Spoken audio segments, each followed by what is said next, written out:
রঙ্গরসের দিন ছিল আমার একদিন, 12 ঘন্টা বেলায় আমার সন্ধ্যা হইল। পাখি উড়ে যাওয়ার বুঝি সময় হলো, পাখি উড়ে যাওয়ার বুঝি সময় হলো। রঙ্গরসের দিন ছিল তোমার একদিন, রঙ্গরসের দিন ছিল আমার একদিন, 12 ঘন্টা বেলায় আমার সন্ধ্যা হইল। পাখি উড়ে যাওয়ার বুঝি সময় হলো, হায় পাখি উড়ে যাওয়ার বুঝি সময় হলো। শরীরে চামড়া ছিল টান, মিষ্টি সুরে গাইতাম গান, গলার আওয়াজ আমার কত দূরে যাইতো।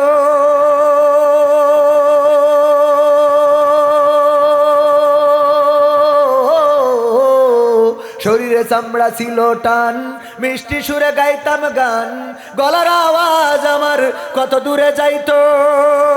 পাইকা গেল মাথার চুল, কথা বলতে পড়ে ভুল, পাইকা গেল মাথার চুল, কথা বলতে পড়ে ভুল। চোখে দেখি গন্ডগোল, দন্ত নড়িল, পাখি উড়ে যাওয়ার বুঝি সময় হলো। হায় একটু কোরআন শোনাতে তাইলে একটু শুনে দেখতাম কি আছে। তখন যেটা পড়ে শোনানো হয়েছিল সেটা ছিল সূরা তাহা। ওগো আমার ভাইয়েরা, ওমর রাদিয়াল্লাহু তাআলা আনহু শুনলেন, ছুটে চললেন নবীর কাছে, নাঙ্গা তরবারি হাতে। সাহাবীরা খবর পেয়েছেন ওমর রাদিয়াল্লাহু তাআলা আনহু এসেছেন, নবীর আসছেন নবীর মাথা কাটতে। সাহাবীরা ঘিরে ধরেছে আল্লাহ রাসূল সাল্লাল্লাহু আলাইহি সাল্লামকে রক্ষা করার জন্য। সাহাবীরা বললেন, ওগো নবী, ওমরকে কিন্তু আমরা জীবন্ত ফিরে যেতে দেব না। আপনি এতদিন আমাদের মক্কায় কোনো কথা বলতে দেন নাই, প্রকাশ্যে ইসলাম পালন করতে দেন নাই। আপনি আমাদের এতদিন ঠান্ডা করে রেখেছেন, বলেছেন না সোচ্চার হওয়া যাবে না, চুপচাপ ইসলাম প্রচার করতে হবে, বিরোধিতা করা যাবে না। আমাদের মেরেছে, আমরা কোনো কথা বলি নাই। আবু যর গিফারি রাদিয়াল্লাহু তাআলা আনহু যখন ইসলামের সন্ধানে মক্কায় আসলেন, আল্লাহর রাসূলের সান্নিধ্য পাইলেন, কালেমা পড়লেন, মুসলমান হইলেন। আল্লাহর নবী বললেন, আবু যর তুমি চলে যাও তোমার গিফার গোত্রে, সেখানে যে তুমি ইসলাম প্রচার করো, খবরদার যেন মক্কার আনাসে কানাসে এই কথা বলবা না। কিন্তু আবু যর গিফারি তিনি ছিলেন অত্যন্ত সাহসী একজন মানুষ, গিফার গোত্রের লোক। সেই সময় গিফার গোত্রের অনেক দাপট ছিল, প্রভাব ছিল। তার জন্য আবু যর গিফারি মক্কার চত্বরে আসলো আর বলল, গো মক্কাবাসী শুনে নাও, আমি নবী মুহাম্মাদের কাছে পড়ে নিয়েছি লা ইলাহা ইল্লাল্লাহু মুহাম্মাদুর রাসূলুল্লাহ সাল্লাল্লাহু। আমি এই কালেমা পড়েছি, কাফেরেরা খেপে গেল। তারা একেবারে শকুনের মতো, চিলের মতো, ইগলের মতো তার উপরে হামলা করা শুরু করলো, রক্তাক্ত করে ফেললো। কেউ একজন বলল, তোমরা কারে মারো? গিফার গোত্রের লোকরে মারো। অথচ তোমাদের বাজারে যাওয়ার সময় রাজশাহীর পথ দিয়ে যাওয়া লাগে, মানে গিফার গোত্রের বাড়ির সামনে দিয়ে জাতি হয়। ওদের ওই যে বিদেশে তখন যে লেনদেন, তখন বিদেশে যে ব্যবসা বাণিজ্য করার জন্য যেত, বলল যদি গিফার গোত্রের এই লোক মারা যায় তাইলে কিন্তু তোমাদের ঠ্যাং কেটে নেবে। এই কারণে আবু যর গিফারি রাদিয়াল্লাহু তাআলা আনহুকে মারা কমিয়ে দিল, অথবা আর মারল না। ওগো আমার ভাইয়েরা, এমনি ভাবে ইসলামের কথা কেউ বলতে পারে নাই, কাবার চত্বরে মক্কায় প্রকাশ্যে ঘোষণা দিতে পারে নাই। আল্লাহর নবীর সাহাবীরা বললেন, আজকে আর কোনো কথা শুনবো না, আপনি আমাদের নিষেধ করবেন না, আমরা ওমরকে উচিত শিক্ষা দিয়ে ছেড়ে দেব। আল্লাহর নবী বললেন, সাহাবীরা জায়গা করে দাও, ওমরকে আমার কাছে আসতে দাও। এর আগের দিন বিশ্ব নবী দোয়া করেছিলেন, ওগো আল্লাহ, তুমি যদি ইসলামের মধ্যে আবু জাহেল, আবু লাহাব, উতবা সাহেবা কিংবা ওমরের মতো কোনো একজনকে ইসলামের জন্য কবুল করে নিতে, তাইলে তোমার ইসলামের ভাব মর্যাদা আরো বেড়ে যেত। দোয়া করেছেন। আল্লাহর নবী কবুল করার দায়িত্ব কার? আল্লাহর নবী ছিলেন মুস্তাজাবুদ দাওয়াত। তিনি যে দোয়া করতেন সেই দোয়া কবুল করতেন কে? নামাজের মধ্যে মনে মনে বললেন, আমার যদি বাইতুল মাকদাস কিবলা না হয়ে যদি আমার কাবা শরীফ কিবলা হয়ে যেত তাইলে ভালো হতো, আমি একটু কাবার দিকে মুখ করে নামাজটা পড়তাম। এই মনে মনে করেছেন। আল্লাহ পবিত্র কোরআনে কারিম দিয়ে জানিয়ে দিলেন, ওগো নবী, আমি আপনার মনের অবস্থা বুঝতে পেরেছি, আপনি এখন নিজের চেহারাটা ঘুরায় কাবার দিকে করে দেন। বলেন সুবহানাল্লাহ। আল্লাহর নবীর কাছে আবু হুরায়রা এসেছিলেন, এসে বললেন, ওগো নবী, একটু দোয়া করে দেন। কিসের দোয়া করব? মা আমাকে মেরেছে। কেন মেরেছে? আমি আপনার কাছে এসেছিলাম, গভীর রাতে বাড়ি ফিরেছি, আমার মা মুশরিক জিজ্ঞাসা করলো কোথায় গিয়েছিলে? আমি বললাম নবী মুহাম্মাদের কদমের কাছে। আমার মা এটা শোনার পরে মিজাজ খারাপ হয়ে গেল, আমারে পিটাই বলল, হয় বাড়ি ছাড়বি নাই নবী মুহাম্মাদের কদম ছাড়বি। আমি বললাম, মা বাড়ি ছেড়ে দিলাম কিন্তু মুহাম্মাদের কদম ছাড়বো না। আল্লাহর নবী বললেন, ওগো আবু হুরায়রা, এই মায়ের বিরুদ্ধে নালিশ নিয়ে এসেছো আমার কাছে, বলল না, মায়ের বিরুদ্ধে নালিশানি নাই, একটু দোয়া চাইতে এসেছি, বিশ্ব নবী একটু দোয়া করে দেন, আল্লাহ যেন আমার মাকে হেদায়েত নসিব করে দেয়। আল্লাহর নবী দোয়া করলেন, আবু হুরায়রা দৌড় দিলেন, সাহাবীরা টেনে ধরলেন, কোথায় যাও আবু হুরায়রা, তুমি তো ঠান্ডা শান্ত ভদ্র মানুষ, তুমি এমন তো দৌড়াও না, কারণটা কি এমন ঘটে গেল? আবু হুরায়রা বললেন, ছেড়ে দাও ছেড়ে দাও ছেড়ে দাও, আমাকে বাড়িতে যেতে দাও, আমি বাড়িতে যেয়ে দেখবো আমি দৌড়াই আগে বাড়ি পৌঁছালাম নাকি আমার নবীর দোয়া বাড়িতে পৌঁছে গেল। আবু হুরায়রা বর্ণনা করেছেন, আবু হুরায়রা বাড়িতে পৌঁছায় যখন দরজায় নক করলেন, ঠক ঠক ঠক ঠক ঠক ঠক করে আওয়াজ করলেন, মা বললেন কে? আমি। আবু হুরায়রা বলেন, আমি বললাম আমি আবু হুরায়রা। মা বললেন, বাবা দাঁড়াও, একটু দরজা খুলছি, একটু ওয়েট করো। আবু হুরায়রা বলেন, আমার মা যখন এটা বলল তখন আমি তার কণ্ঠের মধ্যে নূর, দিনের নূরটার গন্ধ পেয়েছি। আমার মা দরজা খুললেন, তারপর বললেন, ও আবু হুরায়রা, তোমাকে গতকাল রাতে মেরে আমার মনের মধ্যে অনুশোচনা হয়েছে, আমি কেন তোমারে মারলাম পিটাইলাম, তুমি তো খারাপ জায়গায় যাও নাই, তুমি দয়া করে আমারে নিয়ে চলো তোমার সেই নবীর কাছে, যেখানে যে আমি কালেমা পড়ে মুসলমান হয়ে যাব। সুবহানাল্লাহ। দোয়া করেছিলেন কে? আল্লাহর নবী। আর কবুল হয়েছে। আল্লাহ আবু হুরায়রা বাড়িতে আসার আগে আল্লাহর নবীর দোয়া বাড়িতে পৌঁছে গেছে।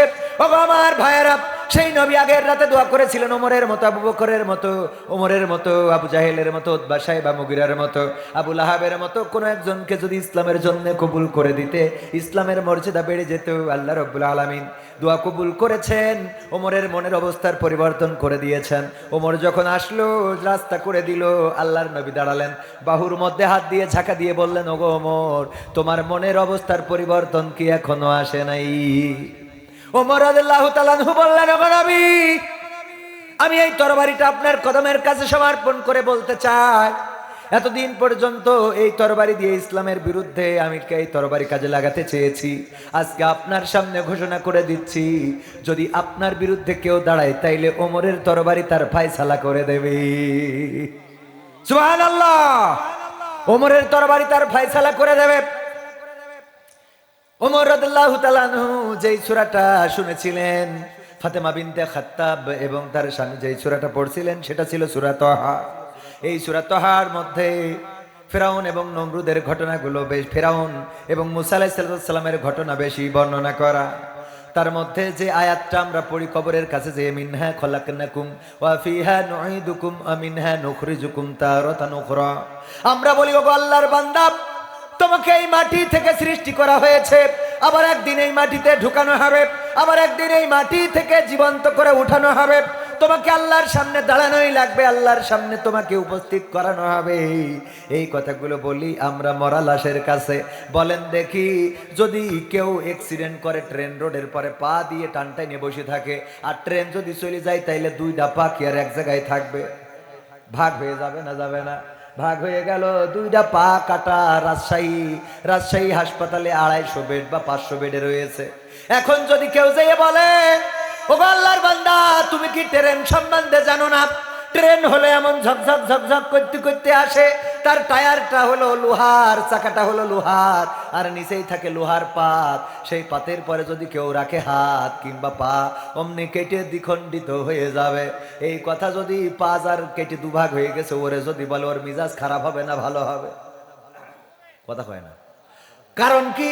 কারণ হলো যা ঘটার তা তো ঘটেই গেছে। কথা কয় না।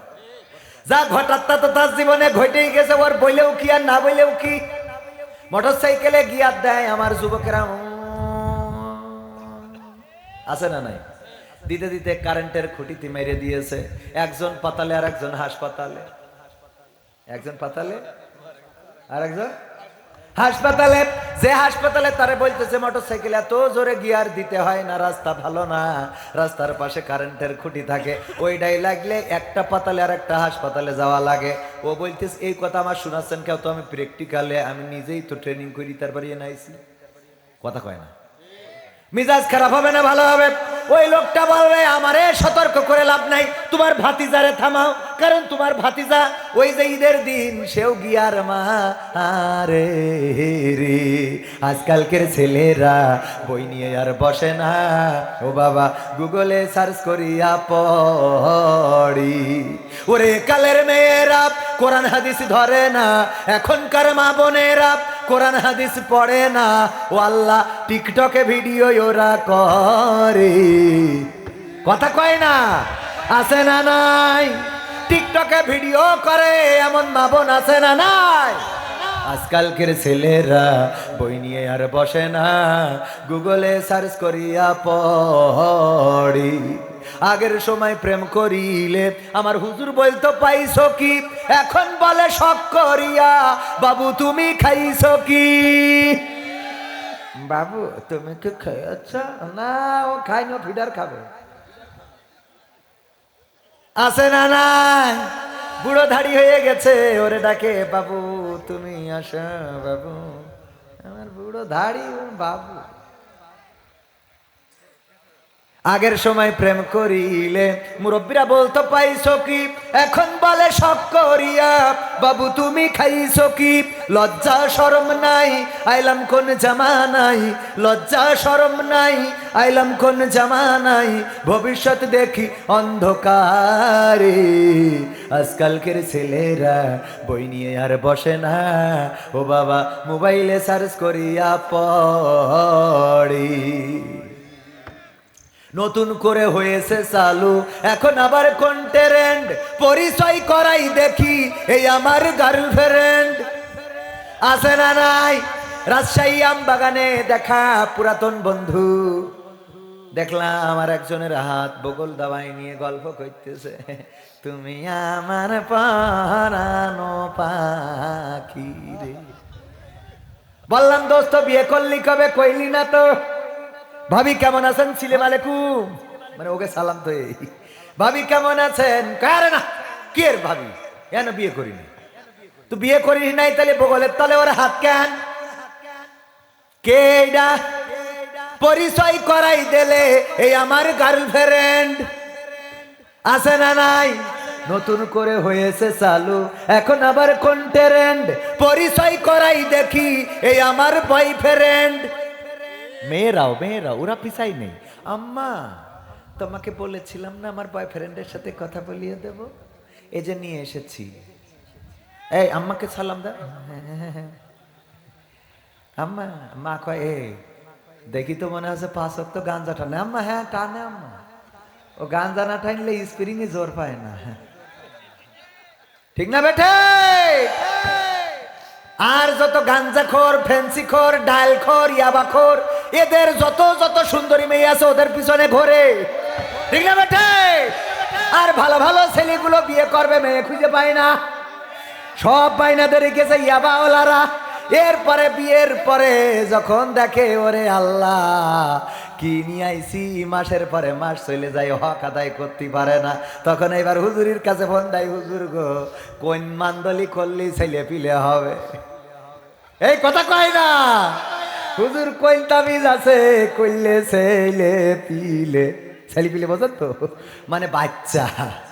কোন মান্দলি করলে বাচ্চা হবে, মানে ও ওই লাইনে যাবে, তাই এই লাইন দিয়ে শুরু করে। হুজুর গো মনের কথা আর কি বলবো, আমাদের ওই খুকার বাপের তো মেশিনে অনেক ঝামেলা। কথা কয় না? ঝামেলা হবে না খান, তুই ইয়াবা ট্যাবলেট দেখে গেছিলি? যারা ভালো ভদ্র নামাজি রোজাদার আল্লাহওয়ালা দিনদার, নিজেদের শরীরটারে নষ্ট করে না। আগের সময় যদি কেউ না খেয়ে থাকতো, যদি কেউ চিকনা হয়ে যেত, যদি চিকন থাকতো, মানুষেরা বলতো আপনারা কি বলেন চিকনা, হ্যাংলা, পাতলা, আপনারা কি বলেন? চিকন সবই বলেন, হ্যাংলা, হ্যাংলা, পাতলা, চিকনা যাই বলেন না কেন, তিনটাই বলে দিলাম সমার্থক শব্দ। এই মানুষ যদি কেউ দেখতো তার এটাকে বলতো এইদিকে আসো মকসেদ মিয়া, তুমি কি কিছু খাও না? তোমার আব্বাকে কিছু তোমারে খাওয়ায় না? তোমার বাড়ি কি ভালো কিছু রান্না হয় না? এমন হ্যাংলা পাতলা চিকনা হয়ে যাও কেন? আর এখনকার সময় যদি কেউ চিকনা হয় ডাক দেয় মকসেদ এইদিকে আয়, কিছু খাওয়া ধরেছিস নাকি? কথা কয় না? কিছু কি? যখন ফেরাউন নিজেই রব দাবি করে বসলো, তখন আল্লাহর নবী মুসা আলাইহিস সালামকে আল্লাহ পাঠালেন, বললেন যাও তারে সাবধান করো। বললো কি করে সাবধান করবো? বললো বলবা আমি নবী, পড়ো লা ইলাহা ইল্লাল্লাহ ঈসা কালিমুল্লাহ, ঈসা কালিমুল্লাহ, যাও এই কথা বলবা, আল্লাহ ছাড়া কোনো ইলাহ নেই। আর মুসা কালিমুল্লাহ, মুসা কালিমুল্লাহ, ঈসা রুহুল্লাহ, ইব্রাহিম খলিলুল্লাহ, এমনি ভাবে সব নবীর আগের অংশ ঠিক ছিল, পরের অংশ একটু ব্যতিক্রম করে আল্লাহ দিয়েছেন। যাও এটা বলবা। বলল যদি আমার বিশ্বাস না করে যে আমি নবী, তাইলে কি করব? তাইলে তুমি তোমার হাতের লাঠি ছেড়ে দিবা, দেখবা সাফ হয়ে যাবে। যদি তাও বিশ্বাস না করে, বগলের মধ্যে হাত ঢুকাবা, বের করবা, সেখানে নূর ঝমকানি দিতে থাকবে। যদি তারপরেও বিশ্বাস না করে, তাইলে কি করব? আল্লাহ বলল তাইলে তারে নসিহা করে বলবা, তারে মেন্টালি একটা ওয়াশ করবা, তারে সুন্দর করে বুঝাবা, মিনহা খালাকনাকুম ওয়া ফিহা নুঈদুকুম ওয়া মিনহা নুখরিজুকুম তারাতান উখরা। কি বুঝাবা? ওগো ফেরাউন, কিসের অহংকার তোমার? কিসের লড়াই? কিসের বড়াই তোমার? কিসের লড়াই? কিসের বড়াই তোমার? কিসের লড়াই? কিসের বড়াই তোমার? তোমাকে এই মাটি থেকে সৃষ্টি করা হয়েছে, আবার একদিন এই মাটির মধ্যে ঢুকানো হবে, আবার একদিন এই মাটি থেকে তোমাকে জীবন্ত করে ওঠানো হবে। মৃত্যুর কথা বললে মানুষের মন নরম হয় না? হয় না? কথা কয় না? রঙ্গরসের দিন ছিল আমার একদিন, 12 ঘন্টা বেলায় আমার সন্ধ্যা হইল, পাখি উড়ে যাওয়ার বুঝি সময় হলো, পাখি উড়ে যাওয়ার বুঝি সময় হলো। রঙ্গরসের দিন ছিল তোমার একদিন, রঙ্গরসের দিন ছিল আমার একদিন, 12 ঘন্টা বেলায় আমার সন্ধ্যা হইল, পাখি উড়ে যাওয়ার বুঝি সময় হলো। হায়, পাখি উড়ে যাওয়ার বুঝি সময় হলো। শরীরে চামড়া ছিল টান, মিষ্টি সুরে গাইতাম গান, গলার আওয়াজ আমার কত দূরে যাইতো।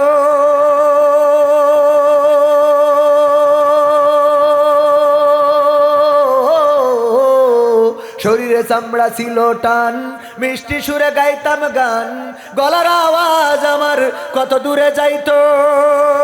পাইকা গেল মাথার চুল, কথা বলতে পড়ে ভুল, পাইকা গেল মাথার চুল, কথা বলতে পড়ে ভুল, চোখে দেখি গন্ডগোল, দন্ত নড়িল, পাখি উড়ে যাওয়ার বুঝি সময় হলো। হায়, পাখি উড়ে যাওয়ার বুঝি সময় হলো, পাখি উড়ে যাওয়ার বুঝি সময় হলো রে, পাখি উড়ে যাওয়ার বুঝি সময় হলো। ঘন ঘন আসে দম, কানেতে শুনি কম, পিছে পিছে জম আমার ঘুরতে লাগিল।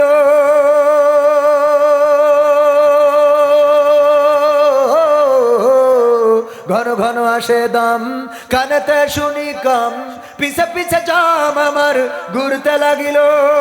খাটো হয়ে আসছে পাও, হীন হলো সর্বদাও, খাটো হয়ে আসছে পাও, হীন হলো সর্বদাও, ভাবে বুঝি সময় আমার ফুরিয়ে এলো, পাখি উড়ে যাওয়ার বুঝি সময় হলো। হায়, পাখি উড়ে যাওয়ার বুঝি সময় হলো, পাখি উড়ে যাওয়ার বুঝি সময় হলো। হায়, পাখি উড়ে যাওয়ার বুঝি সময় হলো। এত সুন্দর পরিপাটি, খাসায় আমার ছিল খাটি, দিনে দিনে খাসায় আমার জং ধরিল।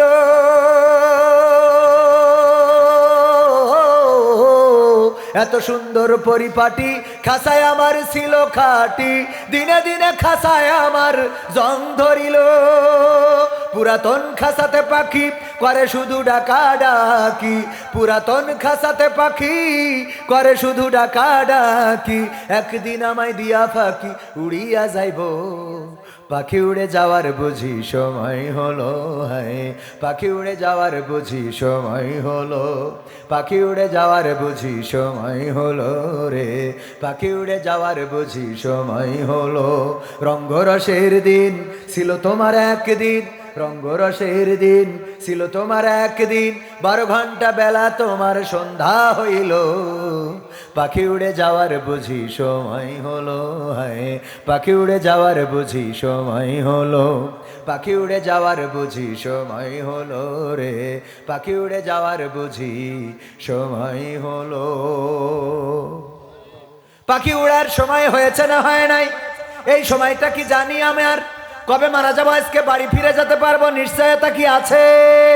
নিশ্চয়তা আছে, কার কার হাত উঁচু করেন? একজনেরও নাই।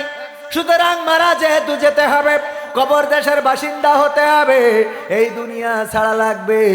সুতরাং সেই পরকালের জন্য প্রস্তুতির দরকার আছে না নাই? প্রস্তুতির দরকার আছে না নাই?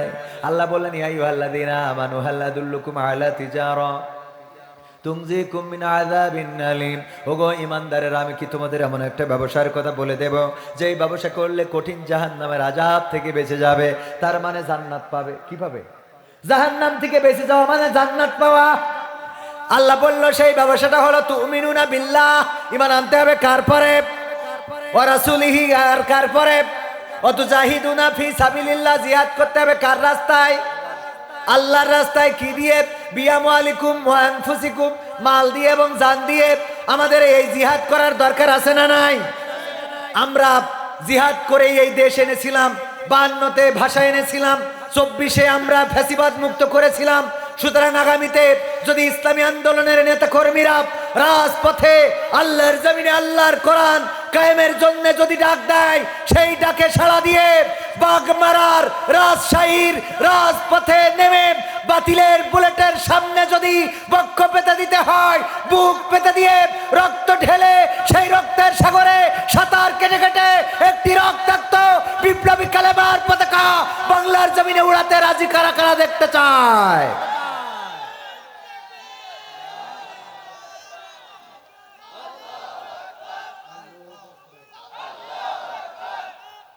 সম্মানিত ভাইয়েরা, সত্যি কি কোরআন কায়েমের জন্য রক্ত দিতে রাজি আছেন?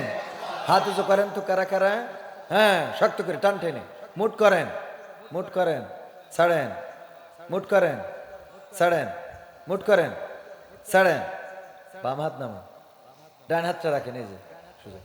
সবাই মুট করেন শক্ত করে, শক্ত করে। হ্যাঁ, করেছেন? মুট করে এবার নিজের পকেটে যদি টাকা থাকে ঢুকান, না ঢুকালে না থাকলে পাশের ডায় ঢুকান, তাও ঢুকান। ঢুকায় এই এক্ষুনি যান আমার সামনে পিছনে ডানে বামে যে যেখানে আছেন, যা আছে পকেটের মধ্যে, বিড়ি সিগারেটও দিতে পারেন। আমার গোলাম রব্বানী ভাই বলল রংপুরে মাহফিলে গেছিল, ওখানে বলল যার যা আছে পকেটে দিয়ে দেন প্যাকেটে। একজন 2 প্যাকেট আকিস বিড়ি দিয়েছে, দিয়া বা সিরকুটি লিখে দিয়েছে, হুজুর আমার এই 2 প্যাকেট আকিস বিড়ি ছিল, শেষ সম্বল দান করে দিছি। আমার দাবি হলো 1 প্যাকেট আপনি কমিটির দেবেন আর 1 প্যাকেট আপনি বাড়ি নিয়ে যেয়ে খাবেন। হ্যাঁ, তো সেগুলো তো ওই যে বক্তা আছে উঠাবে, আমি তো অসুস্থ মানুষ, আমি তো পেরে উঠছি। ভাইরা আমার, শিগগিরই যান, যা আছে পকেটে দিয়ে দেন, প্যাকেটে একজন মাহরুম হওয়া যাবে না। যা আছে পকেটে প্যাকেটে দিয়ে দেবেন। আর যারা নাম লিখাইতে চান, এই যে পোস্টারে এখানে আপনারা যে লিখেছেন হুজুর আদায়ের অবস্থা খুব খারাপ, বিষয়টা একটু দেখবেন। তো এনে যেগুলো নাম আছে এরা যদি গড়ে 5,000 কোটি টাকা দেয়, তা তো 2 কোটি টাকা হওয়ার কথা। কথা কয় না? হ্যাঁ, আল্লাহ আমার এই নাম দেয়া ভাইগুলোর একটু মানসিকতাটা দিয়ে দাও, বড় করে দাও, বলেন আমিন। এবার যে যা পারেন ফল ফসল, ধান, পাট, গম, আলু, পটল, বুঝতে যা আছে নাম লিখাই দেন। এখনো বক্তা 2 জন আছে, আরো কে কে টাকা দিয়েছেন আল্লাহ দানকে কবুল করো, একটু তাড়াতাড়ি দেন। আর ফল গম, আমি মুসাফির মানুষ, দোয়া করে দেব। আমার মা বোনেরাও তাড়াতাড়ি করে নাম লিখাই দেন, আমি দোয়া করবো। দেখি কে ডাকি দিয়েছে? বকুল হোসেন ভরট্ট, বাকিতে 1000 টাকা, আল্লাহ দানকে কবুল করো। রেজাউল করিম পিতা আব্দুল সালাম মন্ডল পাড়া, নগদ 300 টাকা, দানকে কবুল করো, নেখায়াত দাও। মোহাম্মদ আবু বকর সিদ্দিক মৃত, একেএম শামসুদ্দিন, আল্লাহ শিক্ষক, কুমারপুর সরকারি প্রাথমিক বিদ্যালয়, 1000 টাকা বাকিতে দান করল, আল্লাহ কবুল করো, নেখায়াত দাও। এরশাদ শিকদার, ওনা মোহাম্মদ হোসেন আলী, পিতার নাম এরশাদ আলী, কুমারপুর, নগদ 1000 টাকা, আল্লাহ দানকে কবুল করো। পিতা মাতার জন্য দোয়া চেয়েছে রে, আল্লাহ পিতা মাতার কবর জান্নাতের বাগান বানায় দাও। আল্লাহ যারা বেঁচে আছে নেখায়াত দান করে দাও। ইঞ্জিনিয়ার আরাফাত রহমান, বদের আলী, তারপরে কি জানো 2000 টাকা নগদ, আল্লাহ দানকে কবুল করো। এটা কিডা? পারসিনা, কিডা? বদের আলী পারসি মিলা। কত? 1000 টাকা। আর একজন 500 টাকা, আল্লাহ দানকে কবুল করেন, খায়াত দাও। কার কার নাম তাড়াতাড়ি দেন। মোহাম্মদ ইসাক আলী, এই বসে। এই আমি নাম পড়তে পড়তে আপনারা ফাঁকা করে দিয়েছেন, তার মানে কি? তুমি যার লাগে এমবি ভরো, তার তো বাটন ফোন। যুবকেরা তোমাদের কত গান মনে পড়ে রে, কিন্তু আজকে না শোনাতে পারলো, আগামী দিন শোনাবো। অন্তত এই গানটা শোনা যাবো, বসো। মোহাম্মদ ইসাক আলী, পিতা আব্দুস সামাদ। আমার পিতার নাম আব্দুস সামাদ। পূর্ব দৌলতপুর। 3000 টাকা বাকিতে করলো দান। আল্লাহ বাড়িয়ে দাও, সম্মান নিয়ে খায়া দিয়ে দাও। আপনজন যারা পৃথিবীতে নাই, জান্নাতের বাগান বানাও। কিরা জৈনকো নাম বলে নাই। দেখেন একজন মানুষ বিনা নামে 5000 টাকা 5 কান বঙ্গবন্ধুর ক্যাড়কেড়ে নোট দান করলো। আল্লাহ দানকে কবুল করে নাও, নে খায়া দিয়ে দাও। মনের স্বপ্ন পুরা করে দাও, আপনজনদের কবুল করে নাও। তারপরে কোন আল্লাহর বান্দা আছেন অতি দ্রুততার সাথে আসতে হবে। আমি মুসাফির মানুষ। আল্লাহ নবী বলেছেন মুসাফিরের দোয়া আল্লাহ ফেরায় না, ফেরায় না।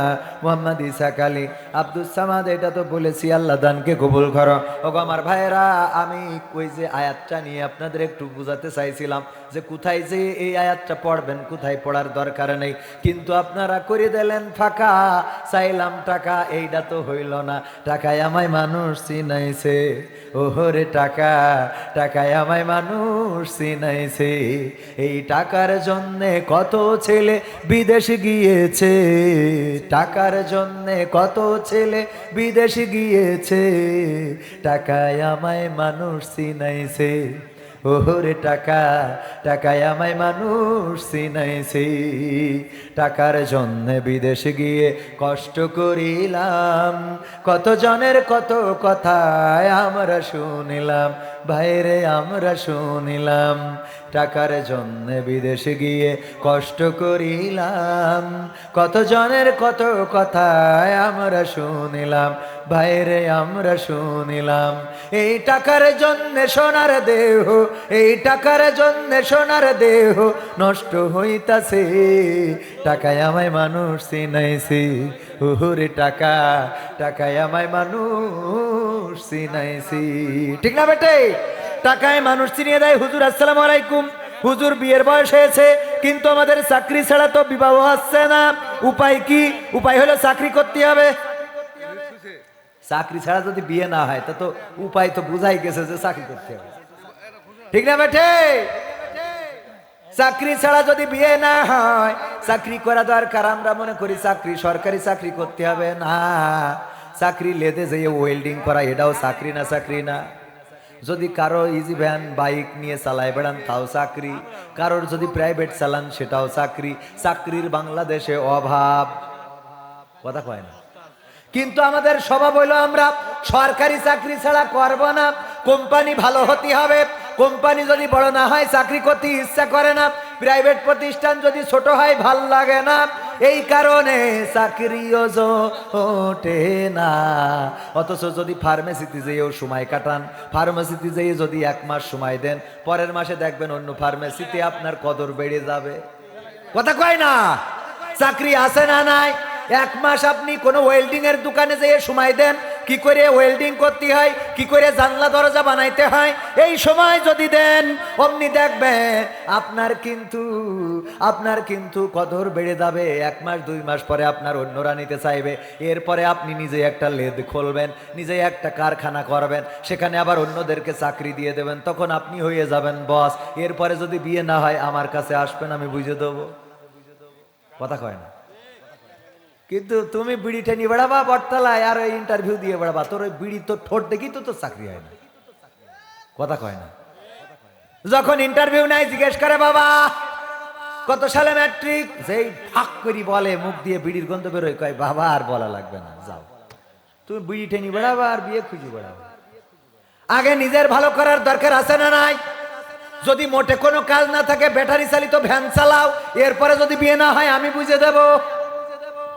বরং দাম বেড়ে যাবে। যে MBBS পাস করি ভ্যান চালাচ্ছে, মানুষ বলবে দেখিস ওর দেখবেন যে টিভিতে নিউজ হবে, 2 দিনই ভাইরাল। তোর বিয়ে হবে কি 4টে একসাথে হবে? তাহলে আর কোনো উপায় বলার দরকার আছে? কাজে মন দিতে হবে। যুবকেরা চাকরির পরে বসে থাকলে হবে না। বাড়ির পাশে যদি 5 কাঠা জমি থাকে, সেখানে চাষাবাদ করতে হবে। উন্নত প্রযুক্তির চাষাবাদ করতে হবে।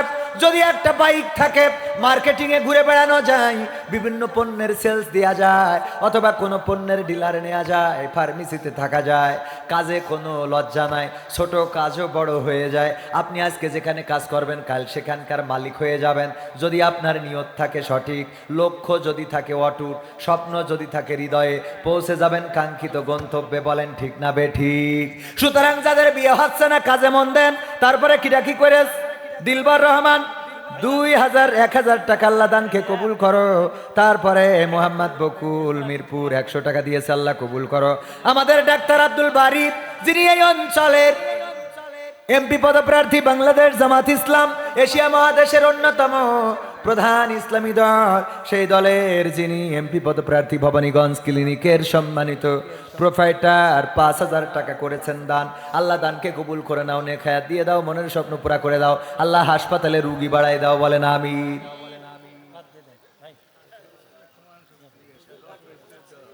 আসসালামু আলাইকুম হুজুর, আপনার নাম কবির বিন সামাদ, তাহলে অর্থ হয় সৃষ্টিকর্তার পুত্র কবির। আমি জানতে চাই এটা শিরক হয় কিনা? না, শিরক হয় না।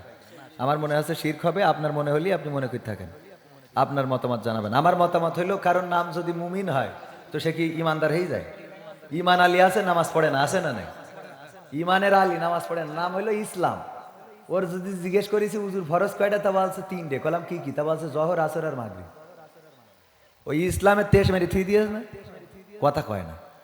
আমার নাম কবির মোহাম্মদ ইকরামুল কবির বিন আব্দুস সামাদ, বোঝেননি? এত বড় করে লিখা, আমি মালয়েশিয়ায় থাকতে আমার শর্টকাট করতে হয়েছে, তো সেখানে কবির বিন সামাদ। আমি তো সামাদ বলতে আমার আব্বারে বুঝি, তুই যদি আল্লাহ বানাই নিস তাহলে তোর শিরক হয়, আমার না। কথা কি বোঝা গেছে? যে আল্লাহ বানায় নাই তার শিরক হয়, আমার না। আল্লাহ কবুল করুন।